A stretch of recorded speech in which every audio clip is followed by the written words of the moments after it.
Iniinitan kayo. Yung electric fan ko po ay nasira na. Kung kailan ka ako sobrang init, tsaka naman nasira. Oo. Yan po, wala na utak. Kaya nga, naputol. May ino-offer si si Kuya Ramil, si Ate Malu. Yung hauler daw niya. Ayaw mo dun sa hauler niya? Ayaw. Bakit?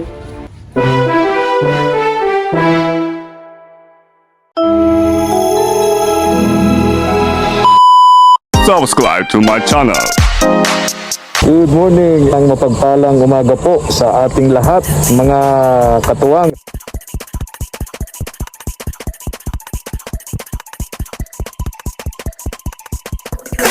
Tara po.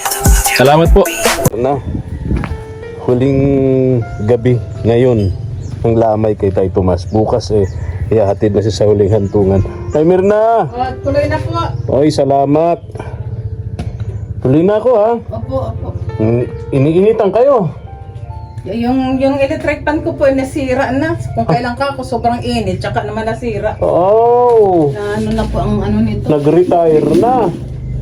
Naputol po baga ang ano na nito. Naputol ang alin. Ito po yun dito. Ay, oo. Yung connection niya sa kuryente. Opo, yan o. Kuryente ba yan o solar? Solar po. Ah, solar. Ano, yan po wala na utak. Kaya nga, naputol. Putol po, kaya hindi ko magamit. Hindi mo talaga yung gagana. Opo, dahil putol na. Putol na.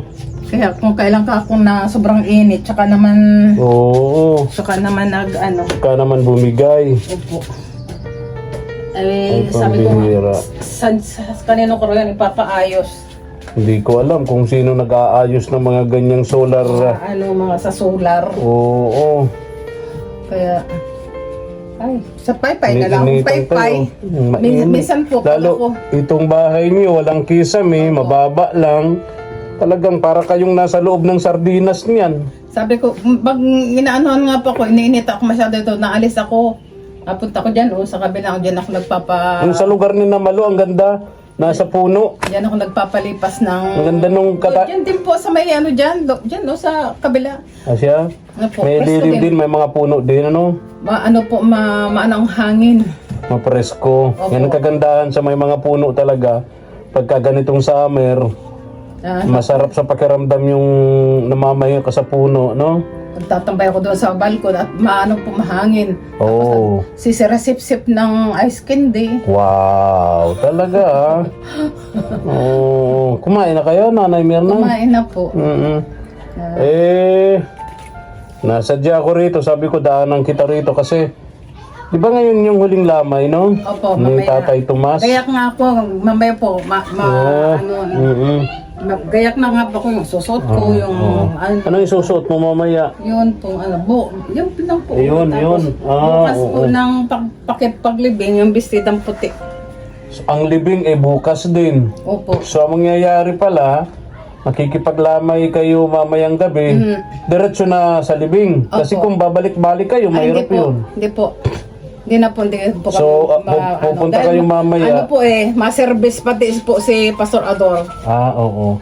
So, pupunta kayo mamaya, doon na kayo magpapaaga. Opo, doon. Tapos, after lunch, diretso na yun sa paghahatid sa kanyang huling hantungan, ano? Opo. Sa- Pagka po, hindi na kami babalik doon. O, Mauwi kasi na din balik-balik, magastos yun. po. Opo. Uwi na din po kami. Ay, oo. Pastora.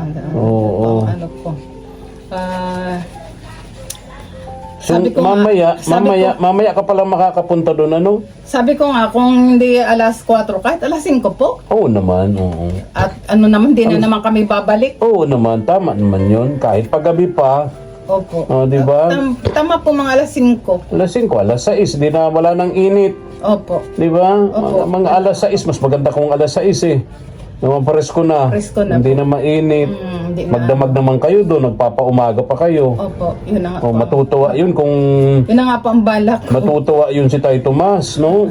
Sa huling lamay niya, dun sa burol, andun kayo magdamag hanggang umaga, hanggang sa paghatid sa kanyang huling hantungan, andun kayo. O, di ba? Kasi nga po, ang habol pa namin nito, yung si servicean siya. May service. Opo. So, nandun si Pastor Ador, nandun si Pastora Brenda. Opo. Naalala ko, ang nagkasal nga pala sa inyo noon, si Pastor Ador, ano? Opo, opo. Tapos naalala ko, si Pastor Ador din, yung isang kinasal naman niya, naghiwalay na ngayon. Sumama sa ibang lalaki yung kinasal niyang isa. Pambihira. Di ko pa nakakausap dyan si Pastor Ador. Anyway, Mamaya po nabanggit ko lang. nandun yun. Ha? Mamaya pong yung huling lamay, ang usapan nila ni Pastora Brenda ay huling lamay na lang daw po ang at ma-service pa nga daw po siya. Ayun. I-service na niya natin.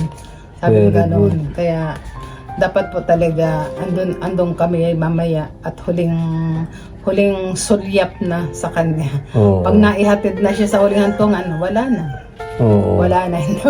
wala ka Wala na. nang Tapos na ang kabanata sa buhay ng isang Tatay Tomas. Yun nga pong anuhin ako dito, interviewin ako ng magkapatid.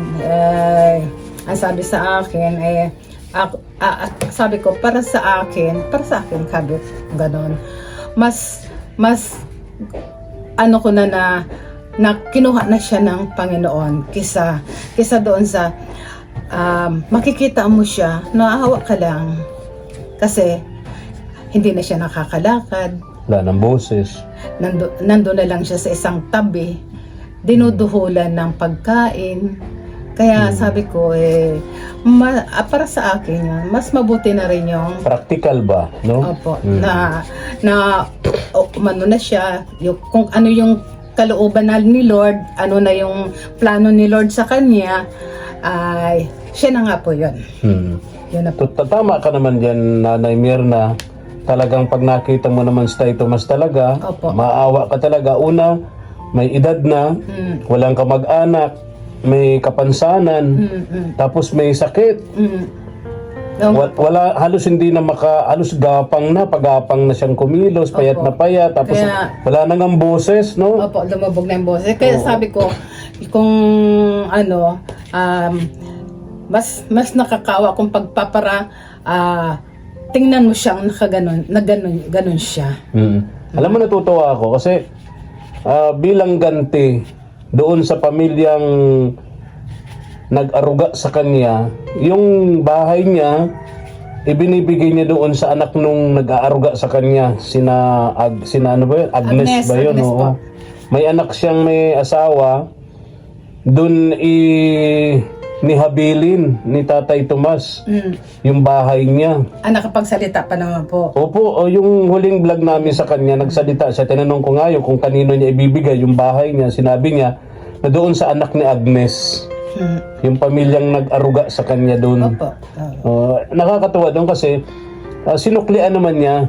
Sinuklian niya ng yung pagmamahal, yung pag-aaruga sa kanya ni Agnes ng pamilya. Kasi nga po, yun ay po kasi ang bali naging pamilya niya. Kaya nga po. Yung pamilyang yun, yun na po ang doon na nabuhos yung ano ng loob niya na sa pamilyang yon. Kaya nga.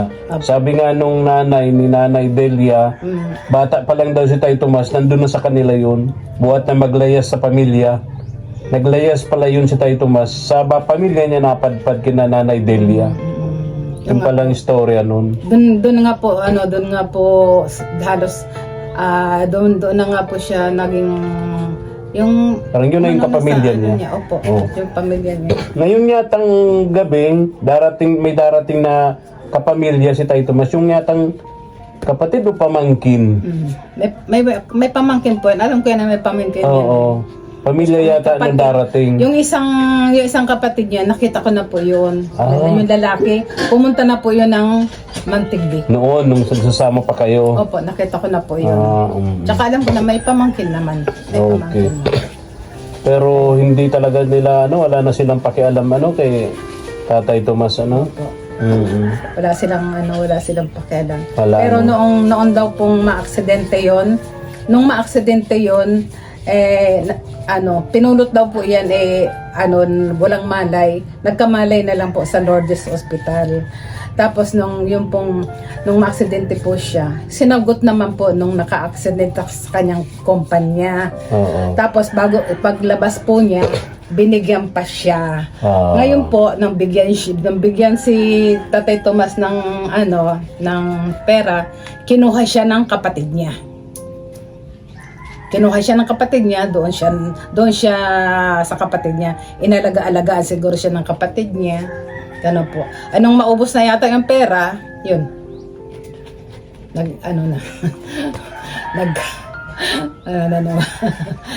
Balik na naman siya diyan. Balik na naman siya diyan kay Kina Delia, kina Agnes. Opo. May story palang ganun, ano? Opo. Nung may pera siya, kinupkup siya Opo. nung kapatid. Nung wala ng pera, binitiwan na siya. Opo. Ang bihira. Opo, ganun po yun na yung naano kong balita noon, ganun po. Oo. Kaya yan, normal po iyan. Oo. Hindi yan ganyan na na Inborn, hindi inborn. Opo, hindi Aksidente po. pala yun. Na aksidente po yan kasi may dinadala daw po yan ng howler. Ah. Siguro po talagang talagang sinisignos na nabangga siya ng Oo. Yung- Yun pala yun. Yung pala istorya no nanay yung Mirna. yung howler na niyan nabangga po yun, Ayun. nabangga yun ng mabuti nga po ang nakabangga ay yung ng kumpanya. Kumpanya. Binayaran naman siya. Opo, sinagot lahat po ang gastos, sinagot. Tapos, nung lumabas pa siya, binigyan pa siya. Oh, tapos kinuha siya ng kapatid. Tapos, opo. Inalagaan siya Opo, ng kinuha kapatid. siya ng kapatid niya. Tapos nang wala na siyang pera, binitiwan na siya. Opo, yun po ang naano kong istorya. Malungkot. Opo. Malungkot Bumalik yun. siya dyan sa pamilyang yan. Nina Delia. Nanay Tapos nung Delia. pong na siya, na yung paa niya, na itong hindi na nga siya makalakad, isa na lang ang nagagamit niya. Itong isa hindi na niya nagsangklay na siya. Yun. Isang po na si Kuya Bal,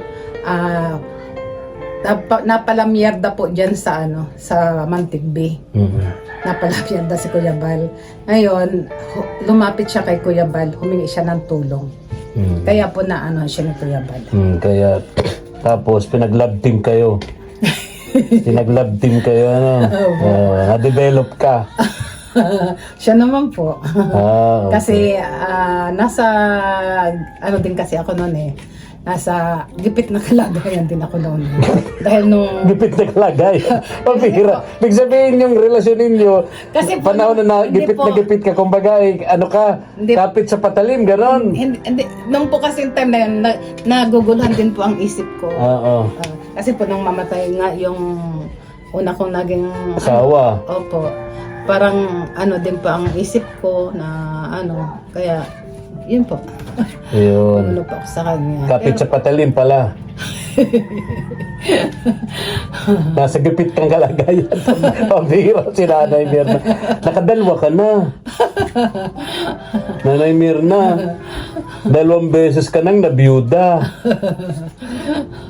Ganun po talaga siguro ang buhay. Oo. Pero may malakas pa rin ang loob na nandiligaw kay Nanay Mirna, mga katuwang.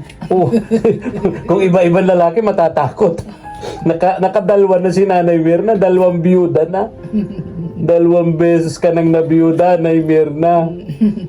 Yung sa unas. Pero- Taga San Felipe. Oh, tapos ito si Tay Tomas.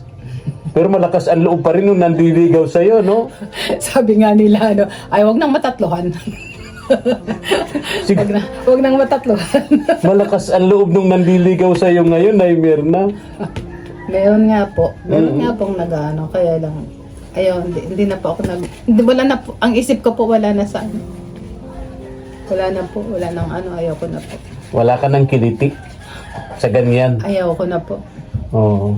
Kasi yung sabi ko, ang nalalabi kong buhay, ko na lang, itututo ko na lang sa Panginoon Diyos. Na lang, doon ka na lang nakapokus. Apo. Kumbaga, andyan si Pastora Brenda, sama-sama ka sa kanya sa mga mission niya, no? Ganun na lang siguro. Yun na nga Diba? po ang ko nga. Mas wala kang stress, wala kang inaalala, no? Walang, Sarili mo lang, okay na yun, talaga totoo yun, no? Apo. So, ganun na lang talaga. yung nalalabing oras natin sa mundo, i-focus na lang natin sa paglilingkod sa Kanya. Kung ano man yung kasalanan natin sa Kanya, hingi natin ng tawad sa Kanya. No? Para kapag ka, sabi nga niyan, sinundo na tayo, malinis tayong haharap sa Kanya. Di ba, Nanay Mirna? Opo. Ano po lahat naman tayo po uuwi dyan. Ay, oo naman. Lahat tayo. Kailangan... Una-una lang. Ay, yes. So, kailangan lagi tayong ready. Opo. Kailangan lagi tayong handa. Kasi di natin sigurado, no? Opo. Di natin sigurado yung hiram natin buhay sa Kanya. Sila nga nakakaalam kung hanggang kailan lang tayo rito. Opo. Di ba? Kaya dapat lagi tayong handa. Opo. Lagi tayong ready, no? Kumain ka na. Opo, kumain na po. Anong ulam mo? As usual, tinapa. Wow, talaga. Tinapa. Masarap yan. Oh, tinog ko may ano pa ako dito, may sobra ako sa panggasolina para mamaya may pang... Yun nga po ang ano ko Ito, dyan mo ito, Nay Mirna. Yun nga po, ninang ano ko sa iyo, nasan, yung ano po yan. Baka po ano nga, pamasahe. sige po. Mamamasahe po kami. Pupunta rin naman ako doon mamaya. Doon na lang tayo magkita-kita. Nina Pastora Brenda. Sa huling lamay ni Tay Tomas, ano? Opo. Sige na, babay na. Alis na rin ako, ha? Opo. Sabi ko nga po, baka makapunta ka nga po dito, makaano kami ng pamasahe sa iyo, papunta doon. Mamamasahe po kasi kami hindi para kasi po para sa namin na kaya makatipid tayo sa pamasahe. Kasi kung masita na naman ng sasakyan, 800 yung hiningi sa akin. baka po ang kaya po 800 ang hiningi sa inyo, ang isang tao po 200. Ayun, papunta lang. Papunta So lang. balikan kay 800. Okay. Opo. May ino-offer si Kuya Ramil, si Ate Malu. Yung hauler daw niya. Ayaw mo dun sa hauler niya? Ayaw. Bakit? Sige, ha? Alis na ako, ha? Bye-bye na, bye-bye. Opo, sige po. Bye-bye, bye-bye. Nandun po kami ni Pastora. Opo, opo. Baka po umalis kami dito mga alas 5. Gabi-gabi na ako mapunta ron. Pupunta rin dun sina Kagapay JM, Kagapay Mark, ano? Bye-bye na, bye-bye. Kaway na po. Abay po. Bye-bye po. Mainit ang Oo nga, grabing init. Ganun talaga. Dapat po Thank you for watching.